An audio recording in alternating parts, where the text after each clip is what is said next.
اللہ علیہ وسلم بیٹھے ہوئے ہیں صحابہ کرام رضوان اللہ علیہم اجمعین کے ساتھ.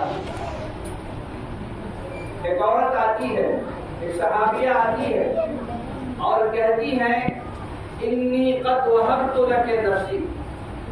اے اللہ کے نبی صلی اللہ علیہ وسلم، میں اپنے آپ کو آپ کے لیے ہبہ کر رہی ہوں.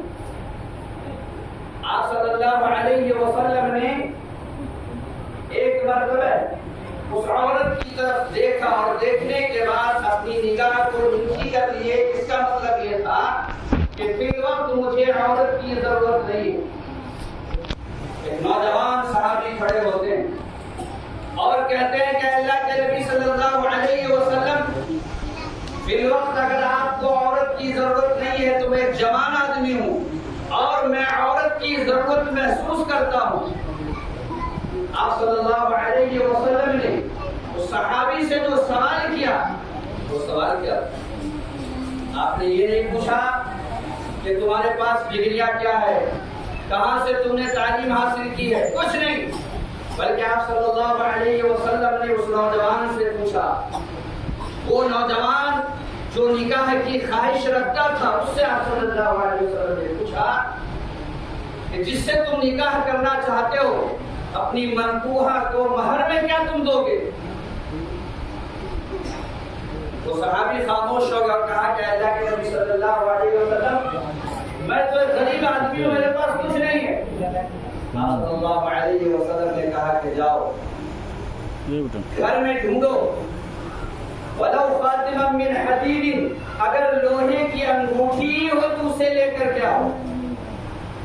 وہ صحابی گئے اور پورے گھر کو کھنگالے تو لوہے کی انگوٹھی بھی نہیں ملی.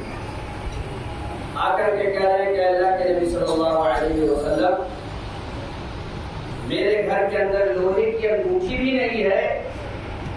اگر آپ کی اجازت ہو تو میرے جسم کے اوپر جو یہ جبہ ہے، آج بھی آپ دیکھتے ہیں کہ اہل عرب جبہ پہنتے ہیں، ماضی میں بھی وہ جبہ ہی پہنا کیا کرتے ہیں. انہوں نے کہا کہ اگر آپ کی اجازت ہو تو اس جبے کو میں دو حصوں میں منقسم کر دوں اور آدھا حصہ میں اپنی منکوحہ کو دے دوں، اپنی شریک حیات کو دے دوں، اپنی بیوی کو دے دوں. آپ صلی اللہ علیہ وسلم نے کہا کہ اگر تم اس کو پھاڑ دو گے تو نہ یہ تمہارے کام کا رہے گا اور نہ تمہارے بیوی کے کام کا رہے گا. چنانچہ وہ صحابی ایک گوشے میں جا کر کے بیٹھ گئے. کچھ دیر کے بعد آپ صلی اللہ علیہ وسلم نے کہا کہاں ہے وہ میرا ساتھی، اور وہ بلائے گئے. آپ صلی اللہ علیہ وسلم نے کہا کہ کیا قرآن کی فلاں فلاں سورت تمہیں یاد ہے؟ وہ گنانے لگے. کہا اللہ کے نبی صلی اللہ علیہ وسلم، مجھے یہ سورہ یاد ہے، یہ سورہ یاد ہے، یہ سورہ یاد ہے. اللہ کا فضل ہے کہ بغا پٹی، رگت پورا اور یہاں بہت سارے بچے جو ہے قرآن کے حافظ ہیں. ایک مجلس میں ایسے بیٹھا ہوا تھا اور کئی لوگوں سے میں نے کہا کہ قل ہو اللہ سنا، تو قل ہو اللہ بھی صحیح سے نہیں سنا پائے. تو صحابہ کرام تھے، وہ صحابہ تھے، انہوں نے دو گنانے لگے کہ مجھے یہ سورہ یاد ہے، مجھے یہ سورہ یاد ہے. آپ صلی اللہ علیہ وسلم نے کہا کہ تم اپنی منکوحہ کو، یعنی اپنی شریک حیات کو ان صورتوں کو سکھا دینا اور بحیثیت قاضی میں نکاح پڑھ دیتا ہوں. دیکھیے وہ نکاح اس قدر بابرکت نکاح رہی ہوگی جس کے قاضی کون ہو؟ جناب محمد رسول اللہ صلی اللہ علیہ وسلم. ایک ہی مجلس میں منصوب بھی طے ہو گیا اور نکاح بھی ہو گیا.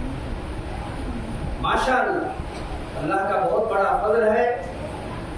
اپنے علاقے میں یعنی مدوا پٹی، رگپورہ، سوانس، کٹیجا، یہ جو ہمارے برادری کے لوگ ہیں، اللہ کا بہت بڑا فضل ہے. نہیں تو شہروں میں جانتا ہوں کہ کسی کے یہاں اگر 2-4 بیٹیاں ہیں تو اسے نیند نہیں آتی، 2-4 کو چھوڑ دیا، اگر ایک بھی ہے تو اسے نیند نہیں آتی.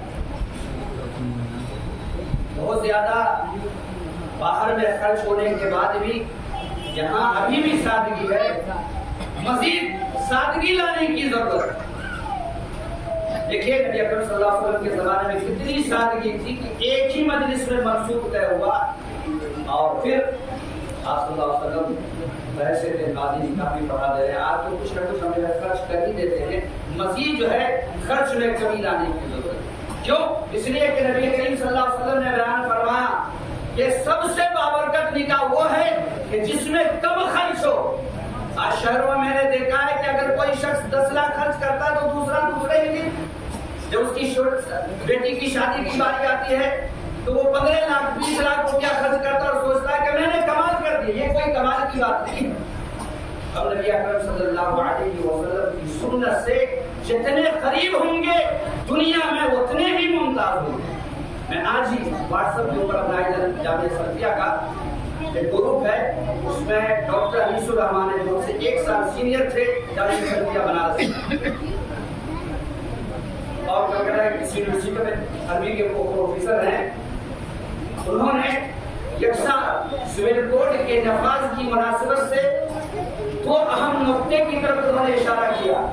کہا کہ اس طرح کا جو ماحول بن رہا ہے کبھی بھی یہ ماحول نہیں بنتا، اس کے 100% ذمہ دار ہوں۔ انہوں نے کہا کہ سب سے پہلے یہاں کے سپریم کورٹ کے اندر یعنی ہندوستان کے سپریم کورٹ کے اندر ایک مقدمہ کیا فوجیوں کو داڑھی رکھنے کی مناسبت سے۔ میں تفصیل میں جانا نہیں چاہتا، تو سپریم کورٹ کا جو جج بیٹھا ہوا تھا اسی کے بغل میں ایک مسلم جج بیٹھا ہوا تھا جس کے چہرے کے اوپر داڑھی نہیں تھی، اور جس فوجی کا مقدمہ کیا تھا وہ داڑھی رکھنا چاہتا تھا لیکن قانون کے تحت جو ہے وہ داڑھی رکھ نہیں پاتا تھا، اسی وجہ سے اس نے مقدمہ دائر کیا تھا۔ اور اسی جج کے بغل میں ایک سکھ بیٹھا ہوا تھا جو اس جج کے یعنی ایک مسلم جو جج تھا اس کے مت کے مقابل تھا۔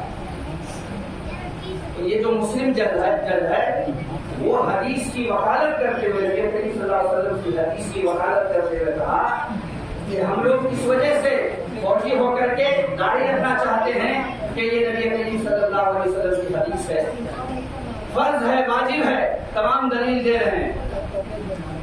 اس سپریم کورٹ کا جو جج تھا فیصلہ سنانے والا اس نے کہا کہ ٹھیک ہے یہ فوجی ہے اور یہ داڑھی رکھنا چاہتا ہے لیکن اسے داڑھی رکھنے کی اجازت نہیں ہے، لیکن آپ تو سپریم کورٹ کے جج ہیں، آپ کو تو کوئی اختیار نہیں ہے، آپ تو با اختیار ہیں، آپ کیوں نہیں داڑھی رکھ رہے ہیں؟ اور یہ سکھ دیکھیں یہاں پر میرے بغل میں بیٹھا ہوا ہے، یہ بھی داڑھی رکھے ہوا ہے، اور یہ جو مقدمہ دائر کیا ہے اس کے جو مد مقابل ہے، اس کے جو برابر کا ہے فوجی وہ بھی داڑھی رکھے ہوا۔ کیوں؟ اس لیے کہ انہوں نے منوایا کہ ہمارے بزرگ یعنی ہم جس کو فالو کرتے ہیں وہ داڑھی رکھنے والے تھے، اس وجہ سے اوپر سے نیچے تک یہ داڑھی رکھنے والے ہیں، اور آپ کے نزدیک نبی کریم صلی اللہ علیہ وسلم کی سنت کی کوئی اہمیت نہیں ہے، اس وجہ سے آپ داڑھی کو چھیل کر کے رکھے ہوئے۔ تو نبی اکرم صلی اللہ علیہ وسلم کی حدیث کی روشنی میں ہمیں یہ چاہیے کہ مزید سادگی لانے کی کوشش کریں، جتنی ہم سادگی نکاح کے اندر لائیں گے اس میں جو ہے زیادہ جو ہے برکت پیدا ہوگی۔ ماشاءاللہ ہمارے معاشرے کے اندر ہے کمی، مزید سادگی لانے کی ضرورت ہے۔ اور پہلا خرچ جو لڑکے والے کے اوپر ہے وہ مہر کا خرچ ہے، جیسا کہ نبی کریم صلی اللہ علیہ وسلم نے اس نوجوان صحابی سے سوال کہ مہر میں کیا ہوگی، اور دوسرا خرچ کیا وہ بھی لڑکے والوں کے اوپر ہے، وہ کیا ہے؟ شادی کے بعد ولیمہ کا خرچ۔ یہ 2 خرچ ہے شادی اور بیاہ میں، اور یہ دونوں کے دونوں لڑکے والوں کے اوپر ہے، لڑکے کے اوپر ہے، لڑکی والے کے اوپر کوئی خرچ نہیں ہے۔ یہ کیونکہ ہم اس ہندوستان کے اندر رہتے ہیں اور غیر مسلموں کے یہاں جو ہے رواج یہ ہے کہ اپنی بچی کی جب شادی کرتے ہیں تو وہ کچھ دیتے ہیں، وہی رسم و رواج جو ہے ہمارے یہاں یہ ہے، ان چیزوں کو خود کرنے کی ضرورت آپ جانتے ہیں۔ اور مشہور روایت ہے کہ نبی اکرم صلی اللہ علیہ وسلم نے اپنے ایک صحابی حضرت عبدالرحمن بن عوف رضی اللہ تعالیٰ عنہ کی جسم کے اوپر زرد نشانات لگے ہوئے تھے، تو آپ صلی اللہ علیہ وسلم یہ جو زرد نشانات لگائے ہوئے یہ تو عورتوں کا خوشبو، اس کو تم کیسے استعمال کیے؟